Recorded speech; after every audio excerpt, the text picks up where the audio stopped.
Yeah.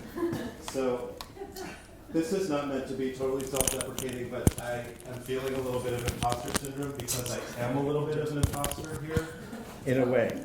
I did write this book, but the book that I wrote has just moved me into this field. It's not something that I came to through a lot of research, a lot of theorizing, and I'm not going to approach it that way. I'm going to just tell you about what I did and what I'm thinking about in relation to what I did, which really has to do with storytelling, telling basically queer kinship stories is what I've done in that book. I'll describe it a little bit more for you.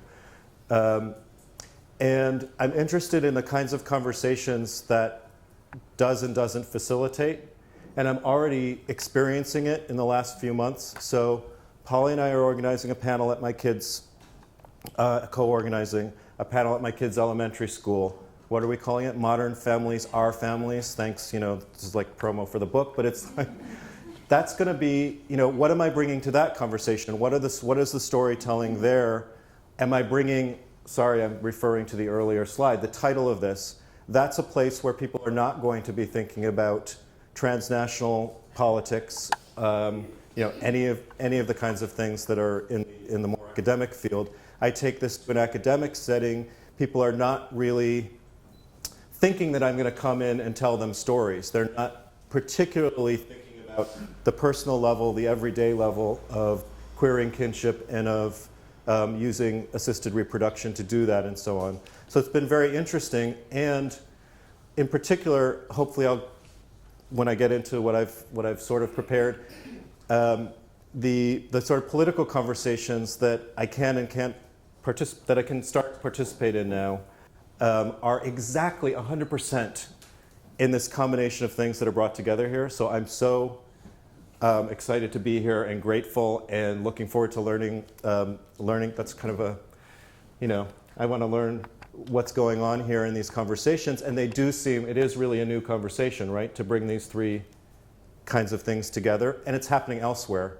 The other place where I've seen myself get entry just because of what I did is a group called Family Story Project, and they're trying to, I think they call themselves a communication hub to change the narrative on family. And I don't know what those conversations are going to be like. So I'm trying to see how we take what we're trying to do here out into the world, and I think stories are one powerful mechanism for doing that. So let me pull out some notes so I'm not totally incoherent.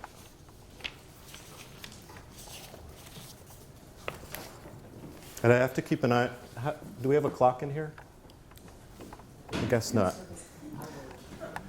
Thank you. All right. So to have 15 minutes for discussion, what time do I need to shut my mouth?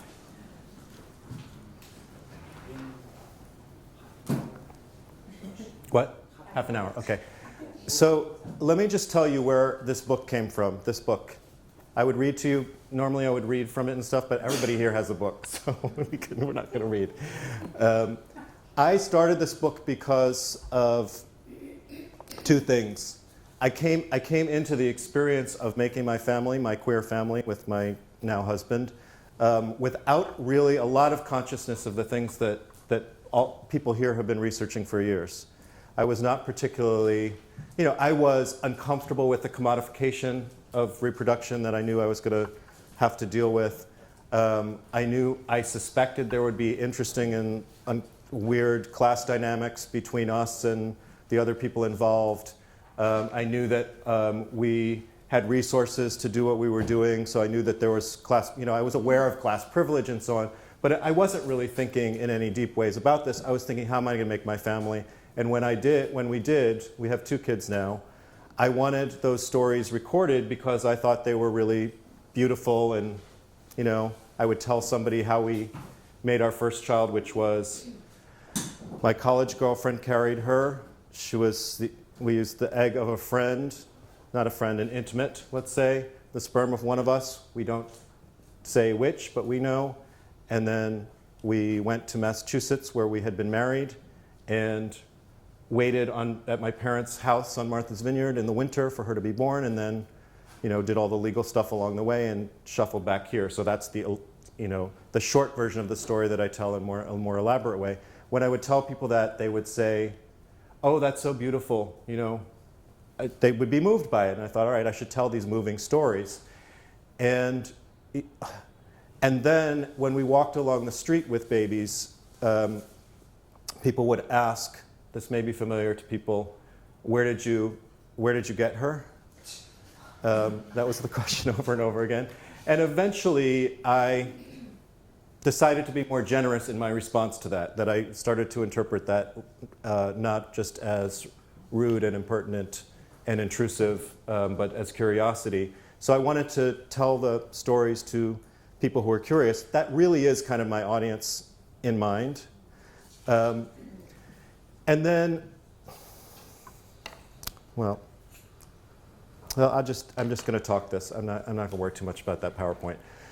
When I went to do this really more deeply, to tell these stories, partly because of publishing, the way publishing works and working with the university press, and partly because I was doing the work to find out how other people had told these stories, I felt that I was torn between two genres. I had entered into this trying to tell the story of sort of heroic personal queer, heroic partly because it's queering, because it's disruptive and transgressive in the making of family, and partly because of the obstacles that we and the other people in the book faced that we had to overcome. That story, right? Which turns out to be a very strong genre in the storytelling about the making of family against the odds, kind of, right? You with me? So I was like, am I going to do that? And then I turned to the academic literature, some of which is circulating here, and there was Judy's Brave New Family, so there was some sort of celebration of the diversification of family that was out there, but when it came to how the families were made, there was a lot of critical, right, for good reason, right? All of these criticisms of the marketplace of reproduction, of stratified reproduction, of the gender and transnational and global politics and class politics that go into and structure the experience of making a family, particularly through surrogacy. And I thought, oh shit, is that first of all what we did? And how am I going to tell that part of the story? And let me just read you a little description of this from the way, to my delight, Melissa Harris Perry wrote the foreword to this, but she has her own summary of these two genres. She said, most texts fell into two dissatisfying genres, and I guess we can talk about whether you buy this. It might be overstated. One of intellectual but bloodless academic texts, oops, that's you, I'm afraid, that warn against the commercialization of reproduction without a full accounting for the genuine humanity in this process, and the second of triumphant personal narratives that pretend personal desire and positive outcomes are sufficient to transform troubling transactional aspects of unconventional family making into uncontroversial stories of love and destiny. That's how she saw it. That really is how kind of, when I boil it down, how I see the storytelling, the narratives around queering family and around making families through assisted reproduction. Although in this book there's different kinds of family making, not just with technology, but also adoption.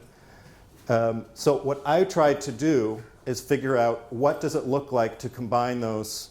What happens if you refuse both of those?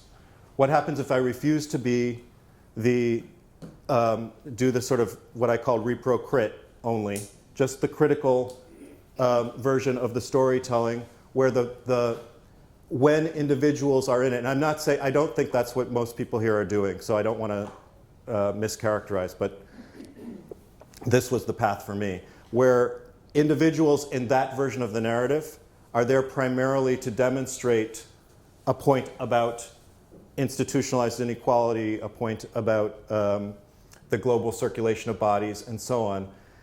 And in the other version, which is probably one that I don't know, I won't assume what people do and don't take seriously, but in the sort of more pop version of things, in the repro-lit version of things, structural forces are there, but primarily to demonstrate, to be obstacles to be overcome in this story of a heroic journey to parenthood, right? So it's like, well, how do you navigate that? And what I tried to do, and what I'm trying to do, is tell stories in as intimate a way as possible. These are just my friends. This is not a systematic study. That are both are honoring both sides of that. So they are about a form of, I wouldn't call it heroism, but they are about a form of hyper-deliberate, insistent queering of the family, self-determined kind of, this is the life I want to make. These are the people I want to love. And also about structural inequalities that make those families, that family-making process, take the form that it takes. So am I okay so far? Kind of basic, right? But that's what I'm trying to do. And that put me in touch with the question of what is the politics of this kind of storytelling, because I'm trying to do it in a particular way. What does it do to tell those kinds of stories rather than one or the other? And it's some of what it does is put me in different kinds of conversations than if I were only on one side of it. I don't know who I'd be talking to exactly. I guess people who are trying to make, primarily people who are trying to make families, which I'm also wind up doing. We were at a Men Having Babies conference where people are primarily there trying to figure out whether they want to use surrogacy to make their families and so on, right? And also puts me into conversation, if I were just in academic conversations, it would be a different thing. So there's a couple things I want to say about what it means to tell the stories this way and why I'm advocating for storytelling, I guess. So let me see if I can just skip to. This doesn't actually work this way.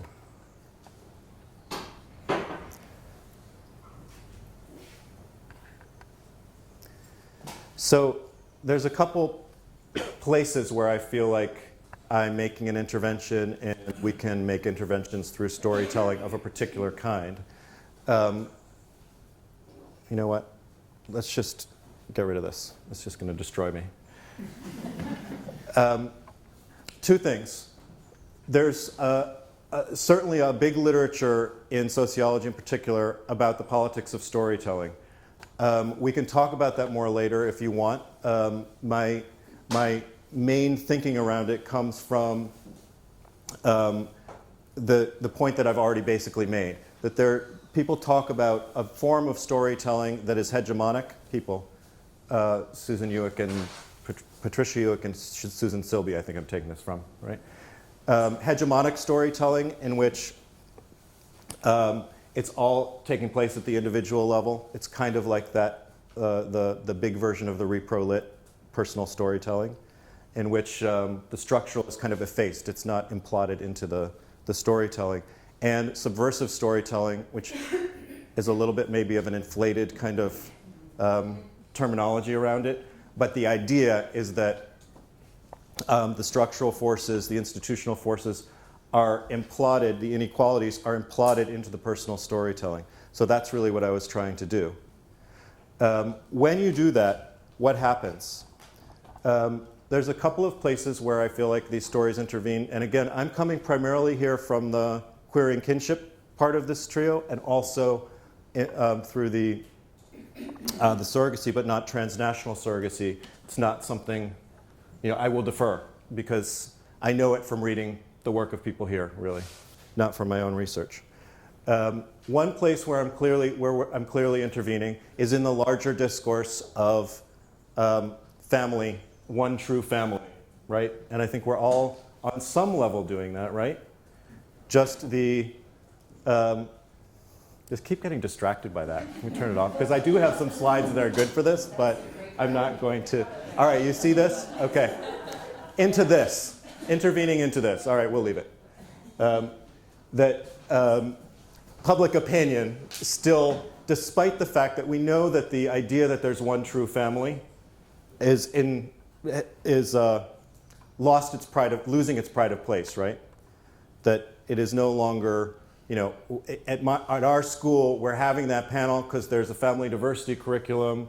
It's not the case that people are unobservant about changes in family structure. They know those family structures are changing. Still, the norm of the one true family, the heterosexual couple, blah, blah, blah, is still really prevalent. And this is a little bit old data, but I think it is sort of a pretty good illustration of that ideology, that pets, the large percentage of people, a third, said that pets count as family, but gay couples do not.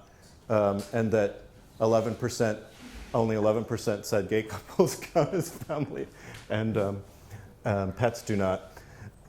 So, there is an intervention here into that ideological system, right? But that's not primarily what I think I am trying to do or we should be trying to do. I think that's a good outcome, but a lot of times when you insert storytelling, counter stories into this big narrative, all you're doing is inventing a new set of myths, which is not what I'm trying to do. I'm trying to do something different with that subversive storytelling, the combination of unavoidable, real inequalities that people here can really go deep into, and also unavoidable, real, beautiful, everyday life efforts to love and be loved, let's say. That's what I'm trying to do. I'm not trying to make all families are equal kind of insertion there. So what happens instead if you are entering that context? Now let me skip past that. So this is the part that I think that I'm really most interested in right now, because it's what I'm trying to figure out. And I think that Zacchaeus, the title of your talk anyway, is exactly where I'm trying to head, not to put any pressure on you. I'm going to tell you a couple things that I noticed about the politics of storytelling while writing this book, and then also my thoughts now about the politics of storytelling at the macro level that I feel like I'm starting to try to figure out. So one of the things that happened in the telling of these stories, and I'm not sure if this will resonate with other people in their own research, is that people were, I expected people to be grateful and open, and they were actually very apprehensive about telling their stories. Some of that has to do with, I think, telling a set of stories that don't have a really strong cultural script associated with them already. So you're operating in a new area and trying to figure out how to do that. But I and other adults had to make decisions about the way the story was going to be told, what to disclose and what not to disclose, often with an eye to the power dynamics within the family and with an eye to interpersonal relationships outside the family. So there's a micro-politics to this kind of storytelling that, again, I don't know if it's something that people in the ethnographers here or qualitative researchers here have experienced, but it's certainly something that I thought about. There were, first of all, a lot of decisions about disclosure, about what could be told and what couldn't be told. Some of that is just the making public of your story, which exposes you to potential status loss and to potential shame. That can make for unpleasant encounters with strangers and tensions with your intimates. And then secondly, a lot of issues came up and still come up around the power dynamics between parents and children. I'm still thinking about this because in my, when I'm joking about it, I talk about it as pimping my kids. It's only, there's just an element of I'm telling my kids stories here. I'm exerting my parental authority, even though it's my story, it's our stories. I'm telling their stories. There is a politics to that too, right? I mean, I'm making use of the fact that I am in a powerful position vis-a-vis my kids, making that call in a way that will probably come back at me in adolescence, which is coming right up. We'll see. But all that's to say, there is there's a delicate and high risk kind of endeavor involved in telling these kinds of stories that I think, to digress just for a second, did you hear that? What was that radio show, Birth? Did anybody else hear that? What was that? Birth Story? I thought about that too, where they had to make that. Was it This American Life? It was one of those. Look it up if you haven't already heard. I thought it was very interesting. But as I recall, there was a moment where they had to decide whether they were going to go find a particular Indian surrogate. Am I getting this right? And made the decision not to. It felt like a very similar micro that then expands out to the macro politics decision about disclosure, where the journalists assumed that was the story. You tell the story, and they hit up against a very different politic of disclosure when they got there. Third, in this micro level kind of politics around the storytelling, the relationships between the various parents in the stories was really kind of roughened up by the storytelling that I was doing. There was a lot of struggle between the parents and me over how to tell the story, how it ought to be told. It's, some of that's generic, like anytime somebody's telling your story, that's an uncomfortable thing. But it seemed particularly heightened by the stakes of family storytelling. I had people who were, now almost everyone asked to use a pseudonym. So, that was already interesting. I was surprised. I thought, well, these are such beautiful stories. Why did they not want to be identified? Partly for these, protection of kids, those kinds of questions. And partly, I think, because they could trust me, but they did not agree on how the story should be told. So there was a lot of tension over who controls the narrative, which is something I think we can think about more deeply here too, about, even though this comes from just personal storytelling here, it's certainly something that comes up anytime you are telling the story of particularly less powerful people that you are, which I think a lot of us are engaged in doing. I had people who edited, I sent them chapters to look at edited chapters in the track edit with the track edit function, and sent it back to me, changing the story that they had told me in interviews. That was fascinating. That was a battle. So that's maybe the less interesting part to me of the micro level politics, but I think it's something that is relevant here to the degree that we are doing storytelling about everyday life here, particularly about people who are not in this room, people whose experiences are not in this room. Let's say, I'm not going to assume there's no one who's been a surrogate here, but that's not primarily what we've got here, right? Just for an example. What do I have? You have 10 more minutes. Oh, do I need to stop? In the next 2 minutes. Okay, all right. Then let me skip to the thing that I'm really trying to figure out. I'm sorry, I am a blabbermouth when you come right down to it. I'm really trying to figure out if I'm entering conversations with people who are in the reproductive justice world, which I am and would like to, without being presumptuous, with all humility entering those. If I'm trying to connect the stuff that I'm thinking about around queer kinship and the stories that I'm telling to reproductive justice, broadly speaking, and let's just say those two. How does that conversation look? Where really are the points of connection? Right now I'm thinking about a couple of points of connection that I think will be, we'll see. I mean, they're just not that well formed, to be honest. but a couple of shared threads and sort of a tension between them. First, I think, is the basic assertion that family justice, which maybe is the overarching framework, requires self-determination in the making of our families and the use of our bodies for the creation of kinship. And that we are able to do that as free from coercion and from stigma as we possibly can.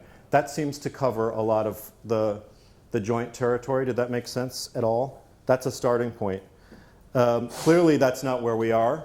So there is a shared struggle around self-determination in terms of kinship and use of body free from coercion. Secondly, there is the notion of an expanded understanding of kinship that goes beyond the nuclear and the biological, which is something that everybody here is sort of, I think, on the same page about, that's missing from current policy. So what would it look like if we are together, the various people who are being brought into new conversations are together in, let's say, looking at family policy. Like, let's say if you put single women, single parents' experience, single women's experience, mother's experience in particular at the center, what resources that we haven't been paying attention to that those women bring to bear to make their lives work, which are a lot of resources that I think have been unexamined. Can I be part of that? Should I be part of that? These two themes, though, of expanded kinship and self-determination seem to be in a very complicated tension. So I'm anxious about it, I guess, about these conversations. So, when I think about, for instance, the stories that I'm telling, one of the themes is that while being gay or single or both subjected us to legal and bureaucratic restrictions in our decision making, having money could easily offset some of those restrictions, could help us bypass those restrictions. That's a theme in the book. It's the theme in all the stories. It's something I want to bring to the people that aren't already thinking about that. But that's already a tension between my ability to self-determine in my making of a family and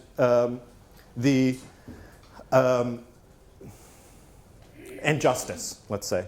The role of class and money in freeing you from the constraints.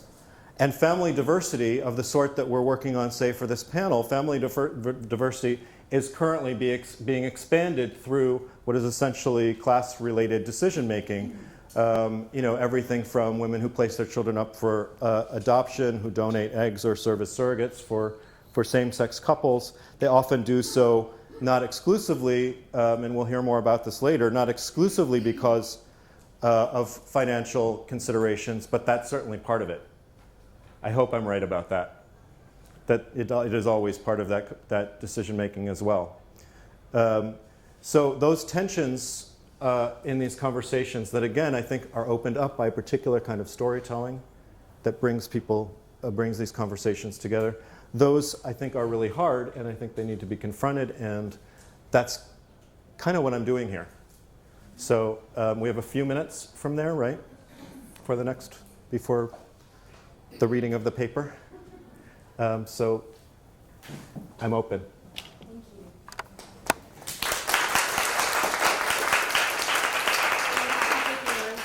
What's that? Yeah. Just, having conversations, great. I'll kick off with one if Okay. that's okay. What do you think that the stories of the people who are part of making families are do you think that it should be not okay to tell your story without also talking about the other people who helped you, the donors, the I do. surrogates, and are there you propose this family justice as something that bring the conversations together. I'm wondering if there are a few other things, such as the story needs all the voices. Yes. And go ahead. Yeah. Yeah, I do. I think that's a commitment, and I felt like in this book, I needed to commit to that as much as I was committed to that as much as possible. But then you're up against the obstacles that are structured, right, already. For instance, the second story in my family is a surrogacy that's done through an agency. The first one was sort of a la carte, friends, intimates, and the second one was completely commercial, except for the egg was actually donated by a friend. So I was right in there, and the surrogate, Gail, who I did talk to, and I brought into the book as much as possible. Our class backgrounds are so different that it was very difficult to do that. She, just from the level of the entitlement to speak, where her sense of her entitlement to be part of the story, where I'm trying to say, be in this as much as possible. Let me get as much of your voice. And she's saying, this, I don't have that much to say, or this is not my arena, that kind of thing. So that, it's very, very difficult to implement that commitment. Was she also saying this is a job and it's done? No, she wasn't saying that. Partly, it was true. It was a job. She was saying that a little bit, but that isn't her relationship to the whole thing. But I wouldn't, I could very well have characterized it like that. That's what it felt like from our end. You know what I mean? It was a job and it was done. But by going out to at least, go visit her, which is what I did with Maddie, whom she gave birth to, I got a different sense of her relationship to it. I understood more what the money meant to her. I found out that she had carried subsequently for another couple, which complicated my thinking about it. I was reminded of by her of the gender dynamics that were different in caring for a straight couple versus for two men. A lot more came out of it. But still, she's not writing the story. And I assume that in other people who are going and interviewing, surrogates elsewhere in other countries, that they're also not writing the story, so it doesn't completely get around the problem, right? It's a commitment to as many voices as possible while you're still taking charge of the analysis and the storytelling, right? So, I'm not sure that a problem is fully solved by that, or even I'm not sure. I'm not sure whether I think it's a problem entirely, but you tell the stories that you can tell. Hi, Leslie. I have a tiny question and a bigger one. The tiny one is when they do track changes, did you use the initial one or the later one? Or maybe it's a big question, but it's short. What do you mean? Like when somebody has Yeah. an issue and they say something and then you get What did I do about it? And they correct what they say. Yeah, yeah. Which do you take as their story? So that's one question. And then a sort of more meaty one, I guess, is curious. Storytelling is a certain kind of language that you want it to be interesting and moving and all those things. But then there's a big part of the story that's like corporate inequality and capital and Right. sociology and the sort of story of capitalism itself. And that in a way is probably hard to put in your stories about your sweet stories. So I just wonder how you deal with that tension, because it seems So those are both good questions that have maybe more to them than you are realizing. The answer to the first one isn't that small, but I'll keep it short. It was a negotiation. So, there were certain things that were just untrue that some people asked me that I knew to be factually inaccurate that they wanted me to change to, and I refused to do that. And there were other things that were softer, that were about how am I being represented, how central am I to the story in your presentation, that were much more negotiated. There are parts where I think that made the story worse, and parts where I think it made less effective, and parts where I thought, well, it was even when it was less effective, it was worth it. But these were friends. So if I were researching this one-off with strangers, I don't know. I hope I would have the same response. I hope that commitment to if you're going to be using people's stuff for your own story, and you're going to tell the story, that you keep that commitment, that it's worth it to negotiate over which version of a story or which details you are and aren't using. In terms of mixing them, I don't know whether I did that effectively. It is very difficult. I could not open up all the way to capitalism, right? But what I was trying to do was find ways in the story where, if my life or somebody else's everyday life that I'm describing, their actual process hit up against something like a legal structure, then that's an opportunity to then talk about what that legal structure looks like, not just for that individual, which is part of it, but more broadly, what's the legal landscape for a minute or two, while I'm telling you the story, or this is what that looks like that I just hit up against, and here's how we navigated our way through this structure. And I was constantly looking for that. It's just, it doesn't go as far, I think, as you're describing, or as deep, anywhere near as deep as the kind of research that people here do. And it's a different, I guess that's just almost just a genre consideration. But I find that kind of storytelling difficult. And I originally thought I was doing that fluffy, look how beautiful my family is story. And I'm so glad that, that I'm in this room instead of, taking that sort of thin version of things on the road, that dishonest version of things on the road. Yes, ma'am. Thank you so much. In my own research on Norwegians who become parents through surrogacy, I sort of noticed that a lot of them emphasize the stories of their surrogate mothers as like the true stories. They were referring to these stories as, by referring to their stories, these surrogate stories, they were telling me that surrogacy was okay. Uh-huh. And sort of in the Norwegian debate, the opposite was going on. Mm-hmm. But, So they're defending. yeah, so it's like these surrogates, it's sort of like after Karis's question, like the surrogate stories have like a particular position in this political landscape. And Right. I guess when you talk about politics storytelling, I wonder how that sort of fits in and what potential there is of the politics of storytelling, where stories are ascribed with different, I don't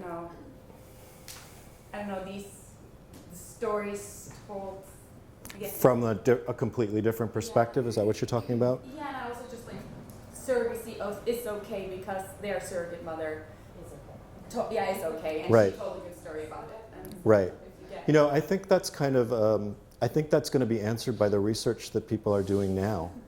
Because that's certainly, I tried to do as much as I could to sort of disrupting that the use of the surrogate to justify something else, to make you feel, you the reader comforted, me the parent comforted in a set of interactions that I don't think should be comfortable.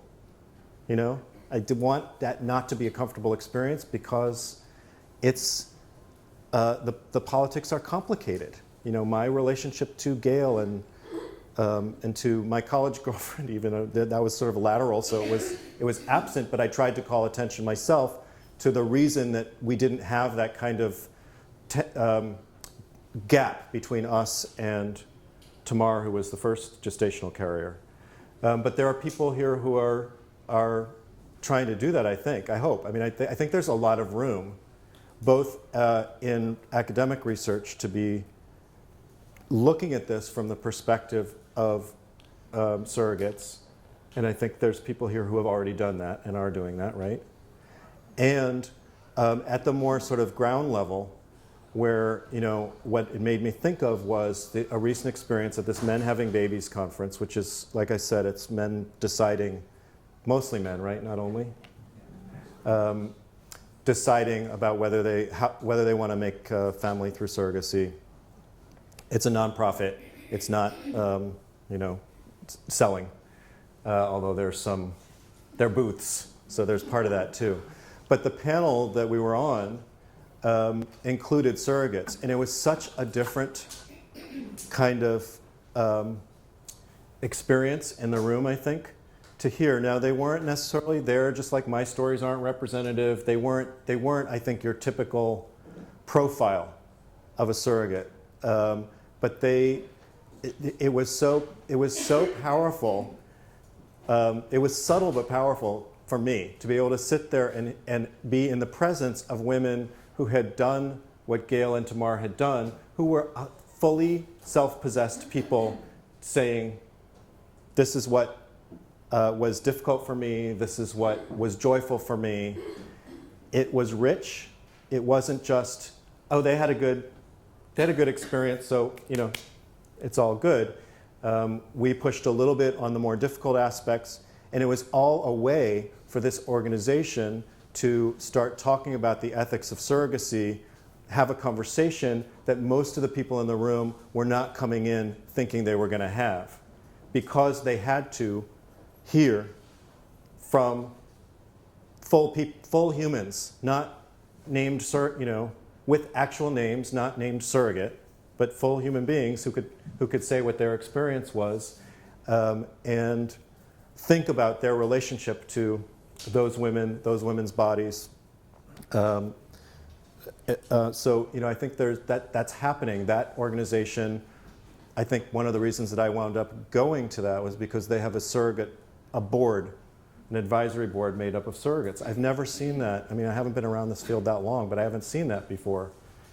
And so I'm thinking not just at the level of the storytelling and the research and how that narrative is constructed, but also at the level of the conversations that I hope we're all going to be trying to have elsewhere with people who are actually making these decisions, both to donate an egg, to carry a baby, to become a parent, all of those things. I also think it's really important to bear in mind what reproductive justice has taught us, that all kinds of families are engaged, these dynamics, these capitalist dynamics, and the idea that you want to keep your children without a disproportionate susceptibility, to use Dorothy Roberts' language, right, to have your children removed by the state, for example, or without economic violence and so on. And it doesn't just apply, so to some extent I think it's really important to ask it about queer kinship. But it's also important to make it not be a question right, we just ask just for queer. Yes, queer I kinship, completely agree. Surrogates are involved. This is what that shone a light on was the ways in which what reproductive justice continues to shine a strong light on, the ways in which race and class privilege dominate reproduction and allow a fungibility between economics and reproduction that continues to this day and is a major mechanism of racial and class privilege. No, that's really important, and I think it's one of my. I keep bringing this to a practical conversational level too. I think that when I think about gay men who are intending to become parents, or other, queer identified people, having conversations with people who are thinking about reproductive justice and race and class privilege, and what's that going to look like? Are the gay men who are at that Men Having Babies conference really going to have that conversation? Are they really going to have that conversation in a way that affects their action? Are they really going to become allies for people who are in the reproductive justice movement? How do you make that alliance? Beyond an intellectual alliance, how do you make the sort of ordinary, everyday political alliance? And we'll see. I guess we'll see. One more comment, I think, is that the children will have their own as we found on studies of disclosure and non-disclosure in general, that the children have their own relationships with these people, and as they right, have through history and other ways of having and rearing children. With very little language for it. Yeah, and in ways that change everything. So, right. And now the biology is also involved. That's a whole different set of capacities or something. Right. Thank you. All right, thank you, everybody. I'm looking forward to it.